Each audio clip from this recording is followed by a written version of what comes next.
This is the 528 brake horsepower Aston Martin DB11, and in this video I'm going to tell you exactly why this is the bargain of 2025.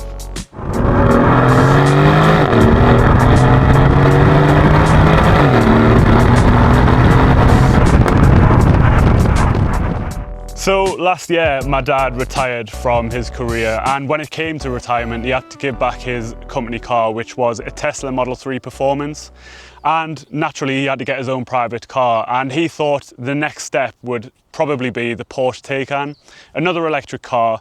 But I said to him I thought that would actually be quite a bad investment, and it turns out I was right, because the prices for those have absolutely plummeted and they have lots of battery issues. And I managed to convince him with the budget that he had, which was around 70 to 80,000 pounds, to buy one of these.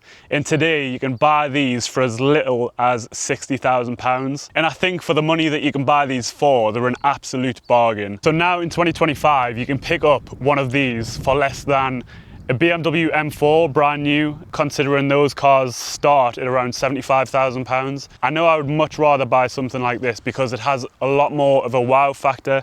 You're not just buying a car, you're buying the badge as well. The amount of heritage that comes with the Aston Martin badge, and considering the fact that it's a luxury British car, I just feel like it's a bit of a no-brainer rather than buying a brand new Mercedes AMG, or rather than buying a brand new BMW M car. You can buy one of these for less money. Yes, there is some servicing and maintenance costs which can add up, which I'll get to in a little bit, but I think I know I would much rather be driving around in something like that. So this car comes with either a 6-litre turbocharged V12, or it comes with the 4-litre bi-turbo V8 AMG engine, which is what this car has. The engine absolutely suits this car down to a T. I know people will probably want to go for the V12, naturally because it's an Aston, and Astons are pretty renowned for the V12s, but this is pretty much the same engine that they've put in the new DB12 as well.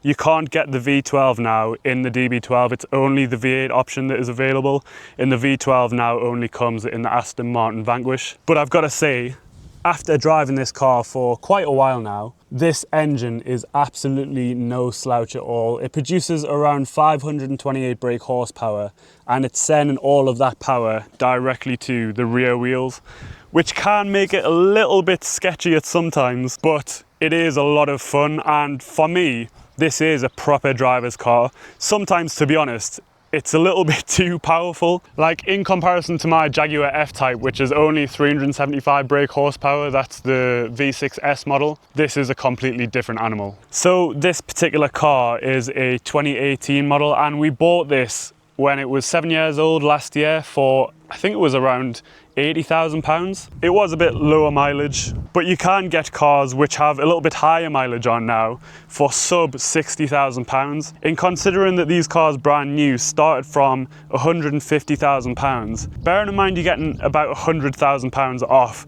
just with it being quite a bit older and with a few thousand miles on the clock. I think for the money, even though it is a little bit older, it is an absolute bargain. And you can't tell me that this car looks like it's 8 years old now. If you pulled up in this alongside a BMW G82 M4, I think we know everyone would probably rather the looks of this car over that BMW. And the amount of presence that it has, just because it's wearing that Aston Martin badge, it just makes it such a no-brainer rather than buying a brand new AMG or M car. And there is also the fact that Aston Martin have now brought out the DB12, which is an absolutely stunning car.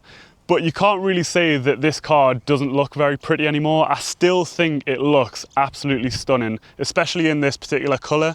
No idea what the actual paint code is, but you can see that the car has a beautiful metallic to it, which just kind of reflects lovely in the sun. And if you pulled up in this Aston Martin DB11 next to a DB12, I don't think many people are going to suspect that this car costs more than £100,000 less than that car. Yes, the DB12 does have the spectacular new Aston Martin specific interior.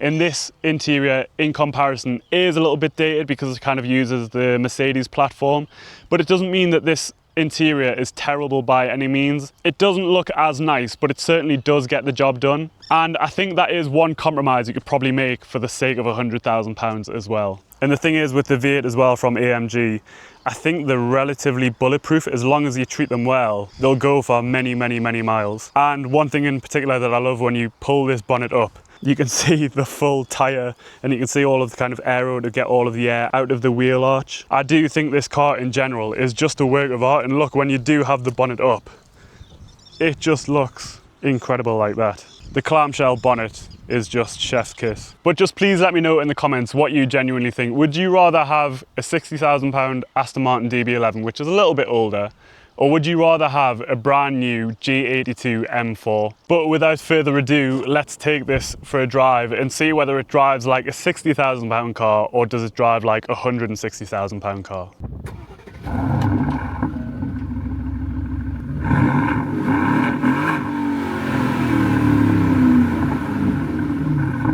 One thing about driving an Aston Martin is, first of all, when you get in the car, it does feel very special. I know the Aston Martin DB11 in particular has a bit of a dated interior. You know, if you're buying a 60 grand Aston Martin, you're not going to be expecting the most up-to-date interior in the world. Yes, in the new DB12 and in the new Vanquish and in the new Vantage, the interior is absolutely beautiful. But if you want that interior, you're gonna have to spend an extra 100 grand minimum. And for a 60 grand car to be sitting in an Aston Martin of this caliber with over 500 brake horsepower, it seems like an absolute no-brainer to me. And I don't know why you would go and buy something like a brand new BMW M4 rather than this. This feels a lot more special. And on top of that, you don't see a lot of these driving around, especially where I'm from in Newcastle.